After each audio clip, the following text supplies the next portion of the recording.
Le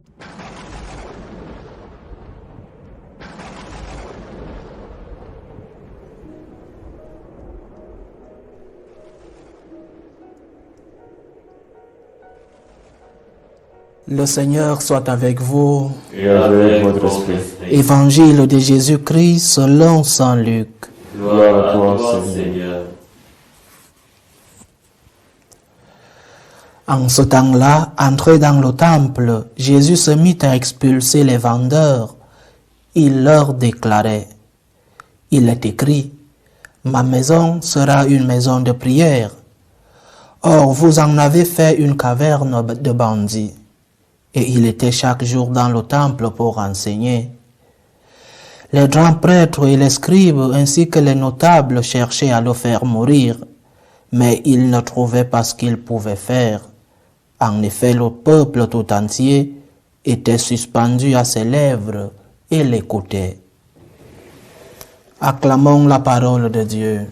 Louange à toi, Seigneur Jésus. Ma maison sera une maison de prière, nous dit le Seigneur.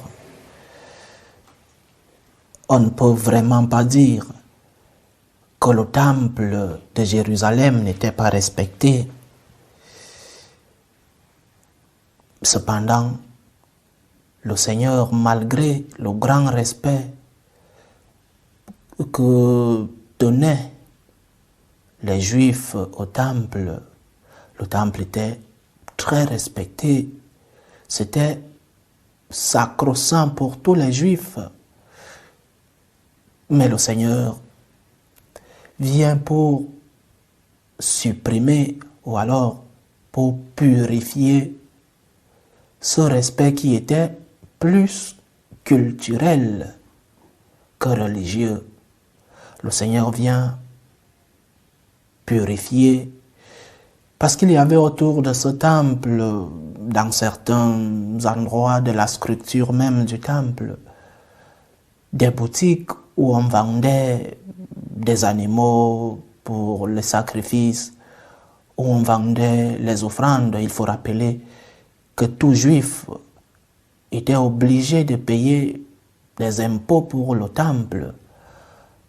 Alors il y avait des boutiques tout autour, mais le Seigneur vient supprimer, il vient purifier.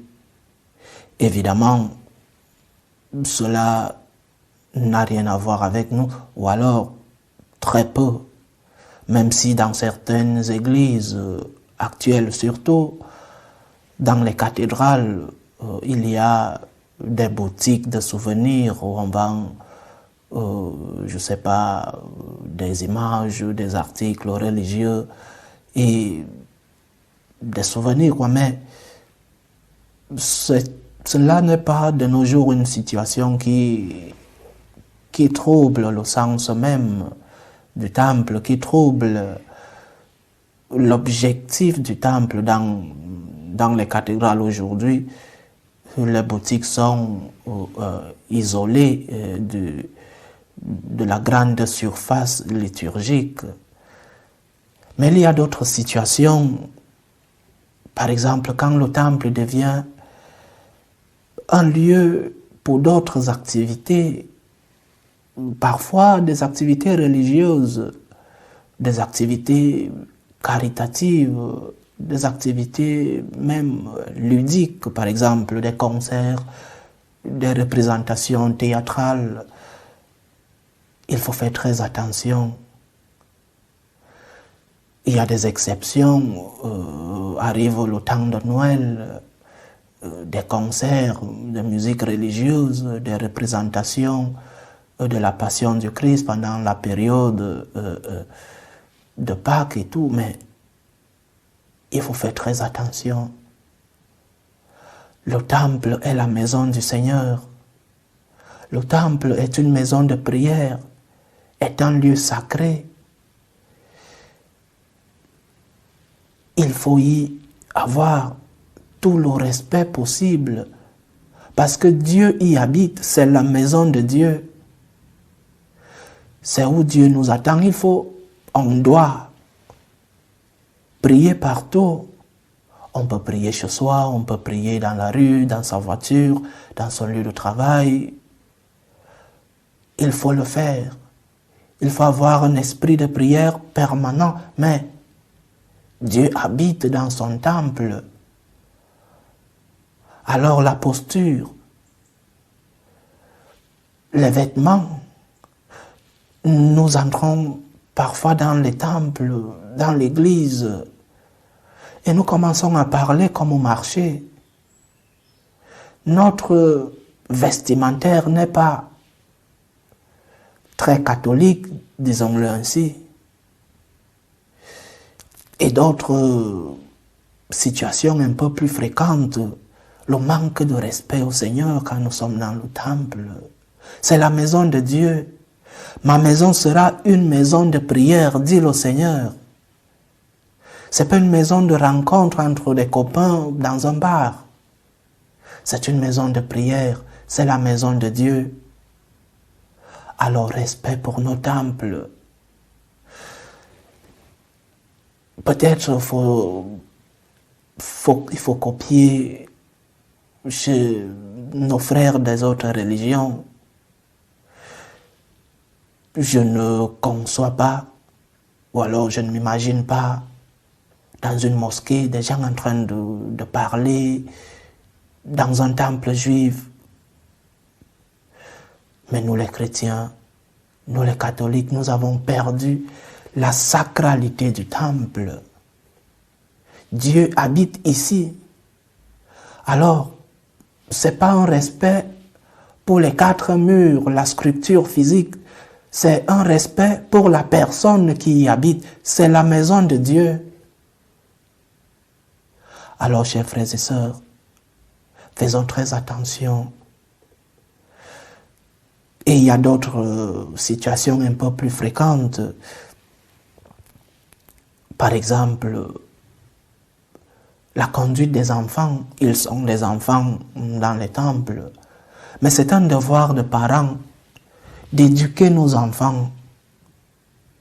Éduquer nos enfants à la posture à prendre quand ils arrivent dans le temple. Non seulement pour nous-mêmes, pour que nous soyons concentrés, pour que nous prions, mais aussi pour le prêtre qui est en train, dans une homélie, en train de transmettre une idée qu'il a préparée. Le prêtre n'est pas un robot, ce n'est pas une machine. Alors, les cris des enfants, les enfants qui courent par-ci et par-là, peuvent lui faire perdre le fil des idées. Je répète, le prêtre, ce n'est pas un robot, même si beaucoup le croient. Faisons très attention dans nos temples. Éduquons-nous. Éduquons nos enfants, qui sont des enfants, oui, mais avec une éducation de respect pour le lieu où ils se trouvent. Les enfants ne sont pas cons, ils ont aussi une conscience. Éduquons-les. Et aussi nous, faisons que ce temple, comme le dit le Seigneur, soit vraiment la maison de Dieu, une maison de prière, une maison de rencontre avec celui-là qui nous aime. Tu as passé toute la semaine montant, descendant, passé toute la semaine dans tes activités. Et le peu de temps que tu passes dans un temple doit te permettre d'être en silence avec celui-là qui t'écoute, en silence avec celui-là à qui tu viens dire merci et à qui tu viens demander. La posture dans le silence, le respect de celui qui est le patron de la maison est nécessaire pour cela. Respectons nos temples, respectons la maison de Dieu. C'est ainsi que nous respectons Dieu lui-même qui y habite. Loué soit Jésus-Christ. Amen.